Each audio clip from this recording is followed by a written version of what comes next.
옆에 있는 분들과 가장 아름다운 미소로 인사하겠습니다. 어떤 미소가 아름다운 미소인지는 스스로 선택하시고요. 이렇게 인사합시다. 말씀에 큰 은혜가 임할 것입니다. 네, 여전히 저만 바라보시는 분들이 계시네요. 네, 제가 좋은 모양이에요. 자, 오늘 시편 1편 5절 말씀으로 악인과 죄인의 끝을 보라. 악인과 죄인의 끝을 보라. 이런 제목으로 말씀의 은혜를 나누고자 합니다. 학교에 다니는 학생이 공부를 열심히 했는지 공부를 열심히 하지 않았는지 중간고사와 기말고사를 보면 알 수 있습니다. 평소 학교 생활을 할 때는 학생의 실력이 어떻게 되는지 알기가 쉽지 않죠. 그러나 시험을 보고 나면 학생 개인의 성적이 나옵니다. 그런데 이것은 저와 여러분의 삶에도 그대로 적용된다는 사실을 우리는 알아야 됩니다. 우리는 사도신경에서 매 순간 이렇게 고백하죠. 우리는 자신이 살아온 삶에 대한 평가를 받게 됩니다. 그러니까 여러분, 우리가 신앙생활을 잘해야 하는 이유가 어디 있냐면, 우리가 이 육신의 장막을 벗고 하나님 앞에 섰을 때 하나님이 우리 삶에 대해서 평가를 하신다는 거예요. 이것은 우리가 원하던 원하지 않던 상관이 없습니다.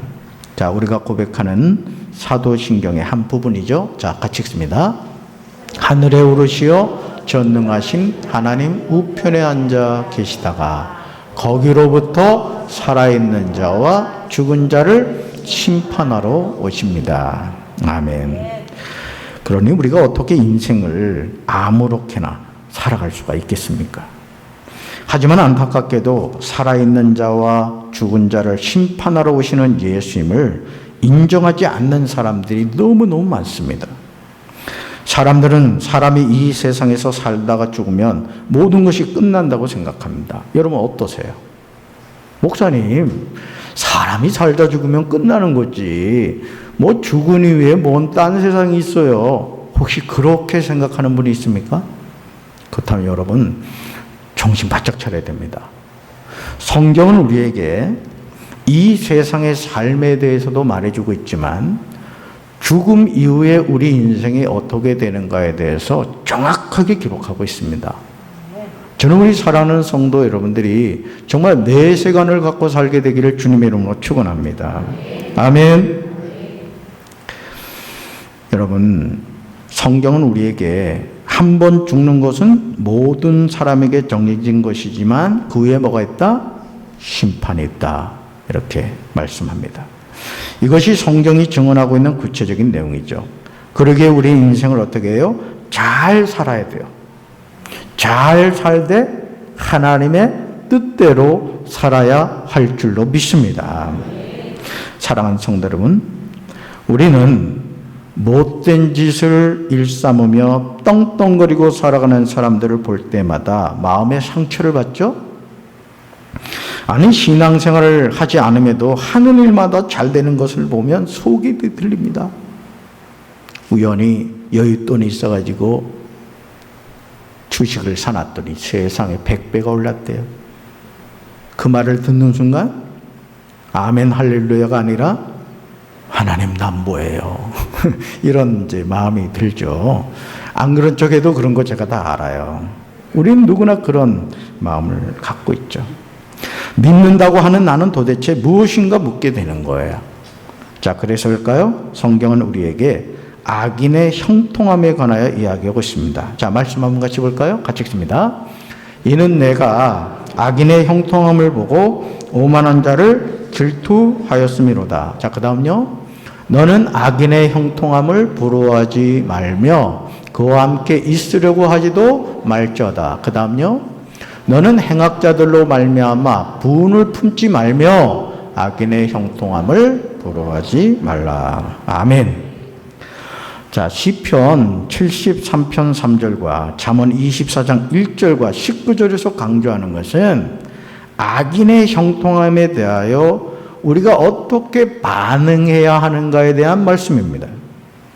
이 세상에서 악한 사람들이 잘 사는 것을 보고 그런 교만한 사람들에게 질투를 느끼지 않을 사람이 누가 있겠습니까? 요즘 그 미투라는 것 때문에 아주 뭐 전 세계적으로 많은 일들이 일어나고 있죠. 흥국생명의 그 쌍둥이 자매 같은 경우도 얼마나 잘 나갔습니까? 그렇죠? 키도 크고 얼굴도 잘생기고 그렇죠? 그런데 고등학교 다닐 때 선수 활동을 하면서 있었던 그 일들을 누군가가 이야기를 한 거예요. 결국은 흥국생명이 종합우승도 하지 못하고 그 두 분은 중도 하차를 하고 말았죠. 우린 누구나 그런 모습을 바라볼 때 그렇잖아요. 아마 그것을 제보한 사람이 너무너무 상처를 아마 받은 거예요. 아니 그렇게 악한 행동을 하던 쟤는, 저 쌍둥이는 저렇게 잘 나가는데 내 인생은 뭐지? 하는 그 어떤 마음의 상처가 그걸 이야기하게 됐고 그 잘 나가던 쌍둥이 자매가 결국은 내려오게 된 것이죠. 여러분 잠언 24장 1절과 19절을 현대 성경은 다음과 같이 번역하고 있음을 보게 됩니다. 자, 이 말씀 같이 읽습니다. 못된 짓만 일삼아 남 짓누르고 등치고 착취하여 죄산을 쌓아올려 떵떵거리고 큰소리치며 목에 힘주고 사는 것들을 부러워하지 말아라. 그런 자들과 함께 어울려 다닐 생각도 해서는 안 된다. 나쁜 짓 하는 자들이 왜 저리도 잘 사느냐고 흥분할 필요는 없다. 못된 짓만 일삼아 남 억누르고 착취하며 사는 자들이 어찌 떵떵거리며 큰 소리치고 사느냐고 속이 탈 필요가 하나도 없다. 아멘. 아멘이 돼요? 그냥 목사님 따라서 읽다 보니까 읽긴 했지만 속이 탈 필요가 하나도 없다. 몇 개는 있는 것 같죠? 쉽지 않은 내용입니다. 못된 짓만 일삼아 남을 짓누르고 등치고 착취하여 재산을 쌓아올려 떵떵거리고 큰 소리치며 목에 힘주고 사는 사람들을 볼 때 부러워하지 않을 사람이 누가 있겠습니까? 나는 지금 입에 풀칠하기도 어려운 것이 현실입니다. 나는 나름대로 하나님을 섬기고 하나님의 뜻대로 순종하면서 살아간다고 하는데 되는 일이 없어 보이는 거야. 그렇죠? 갈수록 태산입니다. 은행빚은 잠도 안 자고 늘어나기만 합니다. 그러니 어떻게 나쁜 짓을 하는 사람들이 왜 저리도 잘 사느냐 흥분하지 않을 수 있겠습니까? 이 형제자매 사이도 그렇습니다. 부모님 밑에서 그냥 뭐 같이 성장할 때는 뭐 잘 살고 못 살고가 없잖아요. 근데 이 막내가 결혼하더니 말이야. 어떻게 시원찮은 신랑 만났다고 생각했는데 어떻게 하다 보니까 막 벤츠를 타고 다니네. 속이 뒤집어져요, 안 뒤집어져요? 또 벤츠 타신 분 혹시 있으면 또 오해하지 마세요. 예를 든 거예요, 예를. 그 형제자매 사이에서도 경제적인 어떤 수준에 따라서 의가 갈리고 그런 모습을 많이 보게 되죠. 못된 짓만 일삼아 남 억누르고 착취하며 사는 사람들이 떵떵거리며 큰 소리치고 사는 모습을 보면서 여러분 속이 타지 않겠습니까? 그러게 많은 사람이 생명의 길을 걷다가 어느 순간 악인의 형통함을 보고 그 길을 떠나서 멸망의 길을 걸어가는 것을 보게 됩니다. 나 이런 하나님 안 믿겠다 이거예요. 제가 언젠가 들었던 얘기인데 어느 목사님 자제분이 군대 입대를 했다가 사고로 죽은 거예요. 그러니까 이 목사님이 그 군부대를 와가지고요 막 절규하면서 막 그렇게 욕을 하더랍니다. 너무너무 속상하니까. 목사님 아들이 군대에서 죽은 거예요, 사고로. 그러니까 그 막 고통과 아픔을 막 쏟아냈는데 참 너무 마음이 아프더랍니다. 사랑하는 성도 여러분, 죄인이 예수님을 믿음으로 죄사함 받아 하나님의 자녀가 된다는 것이 쉽지 않습니다. 왜냐하면 우리가 예수님을 영접하고 구원을 받아도 우리 안에는 여전히 죄성이 존재하기 때문이에요. 그래서 그런 말이 있잖아요. 새벽 기도에 목사님 말씀 은혜 받고 집으로 돌아가다가 이웃집 담에 보니까 호박이 너무나 아주 탐스럽게 매달려 있더라는 거예요. 근데 성령의 음성이 들리기를 따다가 국 끓여 먹어라. 이런 음성이 들리더라는 거예요. 그러면 돼요, 안 돼요? 네, 여기 몇 분 계신 것 같아요, 보니까. 여러분, 우리가 아무리 구원받은 하나님의 자녀라 할지라도 우리 안에 뭐가 있다? 죄성이 있습니다. 이 사실을 잊어버리면 우리는 자신의 모습을 보면서 낙심하게 될 것입니다. 아니, 영생의 길을 포기하게 될 것입니다. 로마서 7장 24절에서 영적인 거인인 사도 바울이 탄식하는 소리가 나와요. 자, 같이 읽습니다. 나는 참으로 비참한 사람입니다. 누가 나를 이 사망의 몸에서 구원해 내겠습니까? 아멘. 바울은 자신을 향하여 공고한 사람, 즉 비참한 사람이라고 고백하고 있습니다. 바울이 이렇게 말하는 이유는 로마서 7장 23절에서 내 지체에는 다른 법이 있어서 내 마음의 법과 맞서서 싸우며 내 지체에 있는 죄의 법에 나를 포로로 만든다는 것을 보았다고 말합니다. 그러므로 바울은 누가 이 사망의 몸에서 나를 건져주겠습니까? 탄식하고 있는 거예요. 죄인이 예수 그리스도를 영접함으로 죄사함을 받아 하나님의 자녀가 됩니다. 그런데 한 번 구원이 영원한 구원은 아닙니다. 따릅시다. 한 번 구원은, 한 번 구원이 영원한 구원은 아닙니다. 아멘. 참 무서운 말씀이에요. 우리가 매일 매 순간 예수 그리스도를 의지하여 믿음으로 순종하며 살지 않으면 구세주이신 예수님을 배교하게 됩니다. 임종의 순간에 하나님의 은혜로 예수님을 영접하여 하나님의 백성이 되는 사람이 있는가 하면 임종의 순간에 예수를 부인하며 저주하며 죽어가는 이들도 있다는 것을 여러분 기억하셔야 돼요. 그렇기 때문에 저는 저와 여러분이 항상 겸손으로 예수님이 내 인생의 전부가 되심을 고백하며 살게 되길 주님의 이름으로 축원합니다. 우리는 성경에서 이런 배교자들을 보게 되죠. 그들은 성령으로 시작했다가 육으로 마친 사람들입니다. 최초의 사람인 아담이 그랬습니다. 최초의 이스라엘 왕인 사울이 그랬습니다. 예수님의 제자였던 가룟 유다가 그랬고 바울의 제자 데마가 그랬습니다. 디모데후서 4장 10절에서 바울은 자신의 제자였던 데마는 이 세상을 사랑하여 나를 버리고 데살로니가로 갔다고 증언하고 있습니다. 얼마나 안타까운 모습이에요. 세상을 사랑해서 나를 버리고 갔다는 거죠. 그러므로 우리는 악인의 형통함을 부러워하거나 흥분할 필요가 없습니다. 그렇지 않으면 우리는 마귀에게 어떤 방식으로든 속아 넘어가게 될 것입니다. 데살로니가 후서 2장 3절과 4절에서 바울은 말세가 되면 나타나게 되는 현상에 관해서 말해줘요. 말세가 되면 나타나게 되는 현상. 같이 읽습니다. 여러분은 아무에게도 어떤 방식으로도 속아 넘어가지 마십시오. 그날이 오기 전에 먼저 믿음을 배신하는 일이 생기고 불법자 곧 멸망의 자식이 나타날 것입니다.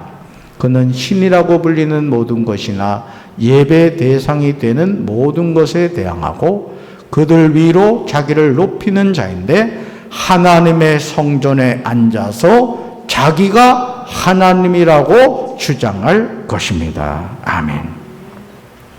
하나님의 성전에 앉아서 자기가 하나님이라고 주장한다는 거예요. 사실 조금만 우리가 눈을 뜨고 살피면 데살로니가 후서 2장 3절과 4절에서 바울이 예견한 일들이 우리 주변에서 실제로 일어나고 있음을 보게 됩니다. 믿음을 배신하는 일이 생깁니다. 불법자 곧 멸망의 자식이 나타납니다. 심지어 하나님의 성전에 앉아서 자기가 하나님이라고 주장합니다. 많은 사람이 이런 미혹에 넘어갑니다. 신천지 이만희를 보혜사라고 믿고 말이죠. 국수 먹다가 죽은 안상홍이를 아버지 하나님이라고, 정상적인 관계가 아닌 그 장길자를 어머니 하나님이라고 믿고 있어요. JMS 정명석이 지저스 모닝스타 예수라고 말을 합니다. 저는 우리 사랑하는 성도 여러분들이 우리 인생의 주인 되신 분이 예수님이신 걸 믿으시기 바랍니다. 아멘. 그러므로 이제 우리는 하나님의 은혜로 구원받았음에 감사하면서 하나님의 말씀을 붙잡고 인내로 결심하며 살아야 돼요. 예수님은 우리에게 너의 인내로 너의 영혼을 얻으리라고 말씀하셨습니다. 우리는 인내로서 우리 앞에 당한 경주를 해야 됩니다. 누가복음 8장 15절에서 예수는 우리에게 인내로 결실하라고 말씀하시죠? 같이 읽습니다. 좋은 땅에 있다는 것은 착하고 좋은 마음으로 말씀을 듣고 지키어 인내로 결실하는 자니라. 아멘. 자, 그 다음 말씀 볼까요? 네. 누가복음 21장 19절에서 예수님은 인내로 너의 영혼을 얻는다고 말씀하세요. 같이 읽습니다. 너희의 인내로 너희 영혼을 얻으리라. 아멘. 자, 로마서 15장 4절에서 바울은 인내로 성경의 위로로 소망을 가지게 하라고 합니다. 같이 읽습니다. 무엇이든지 전에 기록된 바는 우리의 교훈을 위하여 기록된 것이니 우리로 하여금 인내로 또는 성경의 위로로 소망을 가지게 함이니라. 아멘. 히브리서 11장 1절에서 히브리서는 인내로서 우리 앞에 당한 경주를 하라고 말합니다. 자, 같이 읽어볼까요? 이러므로 우리에게 구름같이 둘러싼 허다한 증인들이 있으니 모든 무거운 것과 얽매기 쉬운 죄를 벗어버리고 인내로서 우리 앞에 당한 경주를 하며. 아멘. 계속 뭐 하라고요? 인내하라는 거예요. 인내하라. 시편 1편 4절에서 시편 기자는 악인들은 그렇지 아니하며 오직 바람에 나는 겨와 같다고 하였습니다. 곡식을 까부를 때 나달은 땅에 떨어지지만 겨는 가벼워서 바람에 날아가 버립니다. 따라서 여기서 시편 기자가 말하는 바람에 나는 겨란 악인의 사라져버리고 말 허무성을 비유한 말입니다. 이것은 시냇가에 심어진 나무와 전혀 다른 것이죠. 우리 삶이 시냇가에 심은 나무가 될 것인가 아니면 바람에 나는 겨가 될 것인가 우리는 자신의 삶을 돌아보아야 합니다. 시냇가에 심은 나무는 철을 따라 열매를 맺으며 그 잎사귀가 마르지 않습니다. 그가 하는 모든 일이 다 형통하게 됩니다. 성경에서 겨는 무가치한 것을 상징하는 말로서 많이 언급되고 있음을 보게 되죠. 자, 이사야 17장 13절 같이 읽습니다. 열방이 충돌하기를 많은 물이 몰려온과 같이 하나 주께서 그들을 꾸짖으시리니 그들이 멀리 도망함이 산에서 겨가 바람 앞에 흩어진 것 같겠고 폭풍 앞에 떠도는 티끌 같을 것이라. 아멘. 사랑하는 성도 여러분, 산에서 겨가 바람 앞에 흩어지는 모습을 한번 상상해 보시기 바랍니다. 폭풍 앞에 떠도는 티끌을 생각해 보시기 바랍니다. 악인의 결국이 이와 같다는 거예요. 그러므로 시편 1편 5절에서 시편 기자는 악인들의 결국이 어떻게 되는지 말하죠. 자, 5절 다시 한번 읽습니다. 그러므로 악인들은 심판을 견디지 못하며 죄인들이 의인들의 모임에 들지 못하리로다. 아멘. 우리는 시편 기자가 하는 말을 주목해서 보아야 합니다. 과연 나는 지금 어떤 삶을 살아가고 있는지 살펴봐야 됩니다. 악인으로 살고 있지는 않은지, 죄인의 모습으로 살고 있지 않은지 말입니다. 하나님이 우리에게 주신 소중한 기회를 손용해야 할 줄로 믿습니다. 자, 첫 번째, 악인은 심판을 견디지 못합니다. 시편 기자는 악인들은 심판을 견디지 못한다고 분명하게 말하고 있습니다. 여기서 심판에 해당하는 히브리어 미시파트는 공의 또는 심판으로 번역될 수 있는 용어입니다. 그리고 견디다는 말에 해당하는 히브리어 쿰은 서다, 일어서다라는 뜻이 있습니다. 그러므로 악인들이 심판을 견디지 못한다는 말은 악인이 이 세상 마지막에 있을 최후의 심판 때에 서지 못하는 것, 곧 부활에 참여하지 못하는 것을 의미합니다. 여러분, 주님이 사망 권세를 깨뜨리시고 다시 살아나셨잖아요. 그런데 우리가 이 육신의 장막을 벗었을 때 그 주님의 부활에 참여하지 못한다면 얼마나 우리 인생이 불행하게 되겠습니까? 악인은 하나님의 율법을 대적합니다. 악인은 하나님의 심판을 받아 하나님 앞에서 쫓겨나게 됩니다. 하지만 하나님의 심판을 반드시 죄의 심판에만 국한시킬 필요는 없습니다. 왜냐하면 하나님은 역사 속에서 수많은 심판의 사역을 하고 있기 때문에 그렇습니다. 어떻게 보면 하나님의 심판은 이미 우리의 삶에서 매일 매 순간 계속해서 일어나고 있는 것입니다. 시편 기자는 복 있는 사람은 악인들의 꾀를 따르지 않는다고 하였습니다. 우리는 하나님의 자녀로서 악인들의 꾀에 넘어가지 않게 영적으로 무장해야 할 줄로 믿습니다. 시편 1편 1절에서 악인은 히브리어 라샤로 유죄한 자, 법정에서 유죄 판결을 받은 자를 뜻합니다. 여기서 하나님의 율법 앞에서 죄인으로서 입증된 자를 말하는 거죠. 이들은 하나님의 율법 대신에 자기 자신의 삶의 원리가 있어요.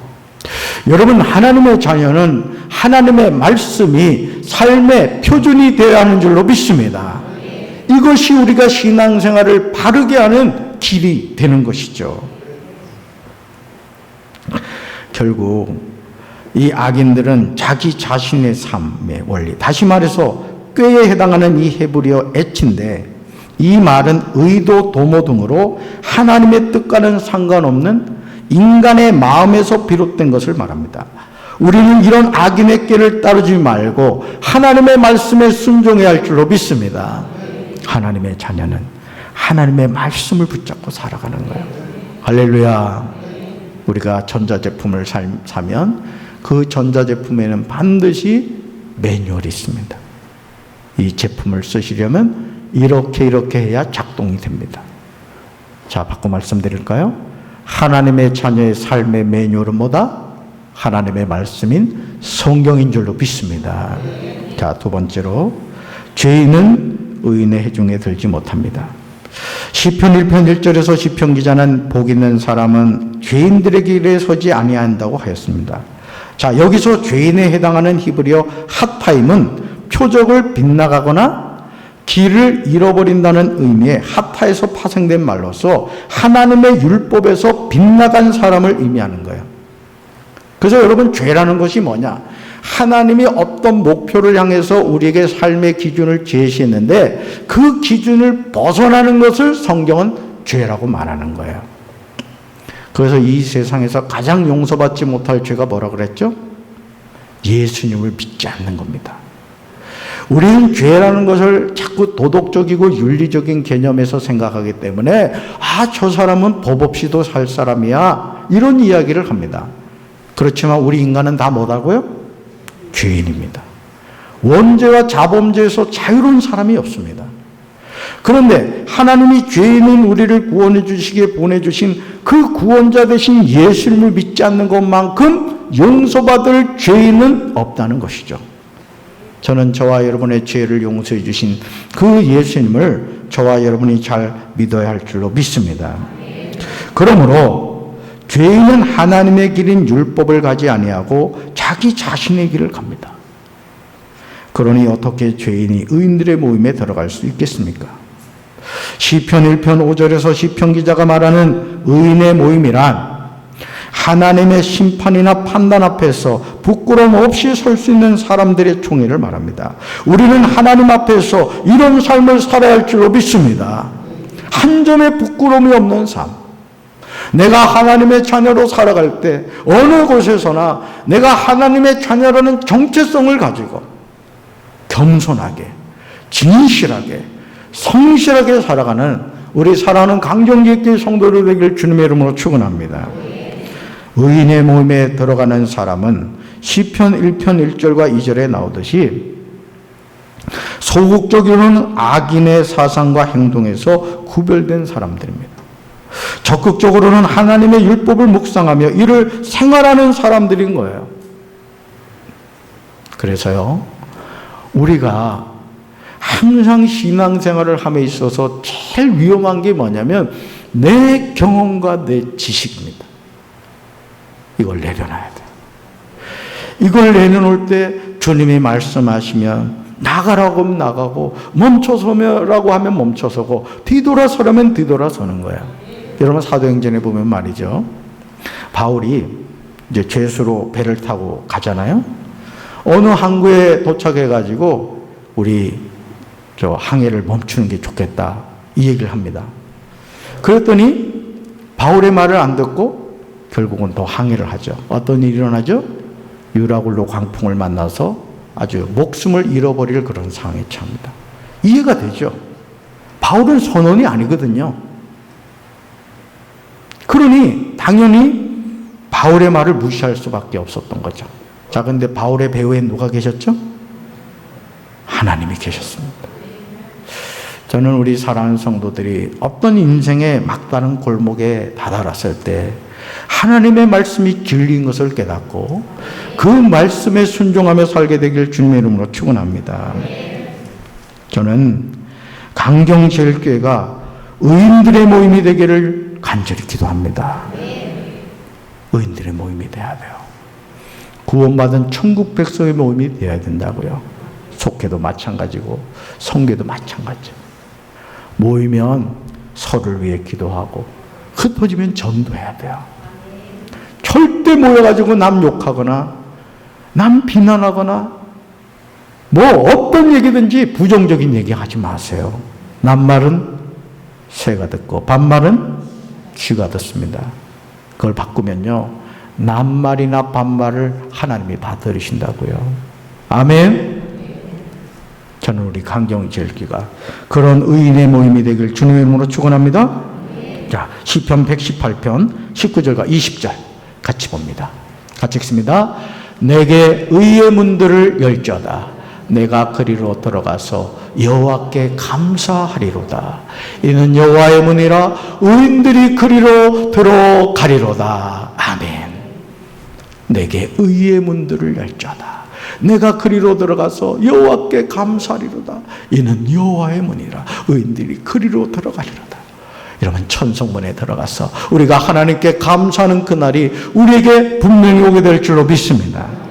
시편 1편 5절에서 의인의 모임에서 모임에 해당하는 히브리어 에단은 거룩한 장소, 곧 하나님의 언약궤가 모셔져 있는 성소나 성전을 지시하는 것으로, 최종적으로는 메시아가 모든 성도를 불러 모실 하늘에 있는 새 예루살렘을 지시하는 거예요. 그 여러분 생각해 보세요. 우리가 이 땅에서 잠깐 살잖아요. 그리고 이 육신의 장막을 벗었을 때 천성문을 열고 그토록 사모하던 주님의 품에 안기가 된다고 생각해 보세요. 여러분, 그날이 우리에게 다가오고 있습니다. 믿으십니까? 그러므로 죄인들이 의인들의 모임에 들어가지 못하는 것은 너무도 당연합니다. 의인은 메시아 되시는 예수 그리스도가 모든 성도를 새 예루살렘에 불러 모실 때 그 모임에 들어가게 되는 거예요. 저는 우리 강경제일교회 성도들 가운데 한 사람도 예외 없이 모두가 의인이 되셔서 하나님 나라 천성문을 열고 들어갈 수 있는 하나님의 구원받은 백성 되길 주님의 이름으로 축원합니다. 마태복음 25장 46절에서 예수님이 이렇게 말씀하세요. 같이 읽습니다. 그들은 영벌에, 의인들은 영생에 들어가리라 하시니라. 아멘. 그들은 누구겠어요? 당연히 악인들을 뜻합니다. 악인들이 영벌에 들어간다는 것은 하나님의 심판을 받고 지옥불에 던져진다는 말이에요. 여러분, 우리가 신앙생활 평생 하고 지옥 가면 되겠습니까? 우리가 열심히 신앙생활을 한다고 했는데 하나님이 우리를 바라보시면서 아니야, 넌 아니야, 이렇게 한다고 생각해 보세요. 식은땀 나지 않아요? 자, 그러나 의인들은 예수 그리스도의 이름으로 구원을 받고 천국에 들어가서 영생복락을 누리며 살게 되는 거예요. 그러면 이제 우리는 자신의 삶을 겸손히 돌이켜봐야 됩니다. 나는 바람에 나는 개와 같은 삶을 살고 있지는 않는가? 나는 세상에 썩어질 것을 위해서 영원한 것을 지금 포기하고 있지는 않는가? 예수님을 믿는다고 하지만 주변에 믿지 않는 사람들에게 본이 되지 못하므로 하나님의 영광을 가리는 말과 행동을 하고 있지는 않은가? 아니, 저 사람도 교회를 다녀?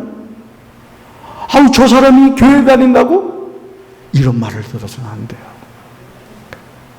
그래, 확실히 강경제일교회 다니는 사람 다르긴 달라도 확실히 달라.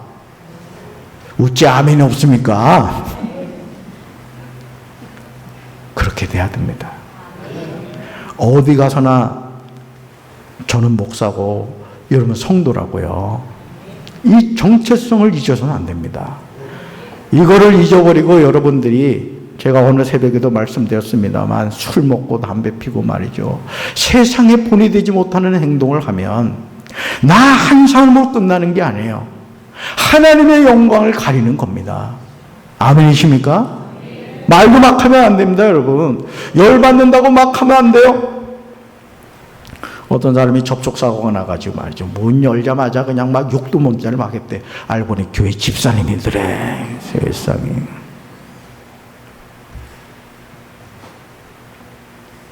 그러므로 악인들은 심판을 견디지 못합니다. 죄인들이 의인들의 모임에 들지 못합니다. 이제 우리는 믿음으로 결단해야 돼요. 그리고 나의 삶의 매 순간이 심판의 때임을 기억하면서 하나님의 말씀 앞에서 겸손히 무릎을 꿇어야 할 줄로 믿습니다. 불꽃 같은 눈동자로 나의 삶을 지켜보시고 내가 하는 말과 행동을 살피시는 그 하나님을 우리가 생각하면서 항상 우리가 겸손한 마음으로 구별된 하나님의 자녀로서 믿음으로 승리하며 살아가는 우리 사랑하는 강경제일교회 성도들 되시기를 주님의 이름으로 축원합니다. 가슴에 손 얹겠습니다.